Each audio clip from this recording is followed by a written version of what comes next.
Avec l'accord qu'elle a négocié, la 5e économie du monde sortira du Brexit indemne. C'est le message qu'est venu marteler Theresa May devant le patronat britannique. La première ministre a notamment tenté de convaincre la crème du monde des affaires réunie en conférence annuelle que les embauches ne seraient pas restreintes par le divorce avec l'UE. Une fois que nous aurons quitté l'Union européenne, nous pourrons décider qui viendra ici. Il ne sera plus possible pour les ressortissants européens, indépendamment de leurs compétences ou de leur expérience, de passer devant des ingénieurs de Sydney ou des développeurs de logiciels de New Delhi.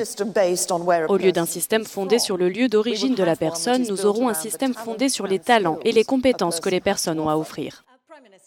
Interrogée sur la fiabilité de l'accord négocié, un accord qui a provoqué plusieurs démissions dans son gouvernement, Theresa May s'est défendue de tout renoncement. N'écoutez pas seulement les responsables politiques. Écoutez ce que les entreprises vous disent. Écoutez ce que ces entreprises qui vous fournissent un emploi et vous assurent un revenu, vous permettant de nourrir votre famille, ont à dire.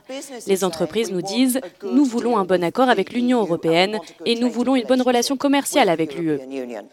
Si la Première ministre a appelé les entreprises à investir au Royaume-Uni, la patronne des patrons lui a rétorqué qu'une bonne partie des ressources était aujourd'hui absorbée par l'effet Brexit.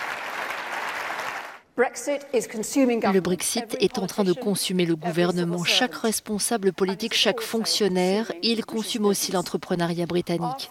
Nos entreprises dépensent des centaines de millions de livres pour se préparer au scénario du pire. Et pas un seul penny de ces sommes n'ira à la création de nouveaux emplois ou de nouveaux produits. L'investissement déserte les bons domaines tels que les talents humains et la technologie et se dirige vers des domaines qui ne servent absolument pas notre productivité. Our productivity.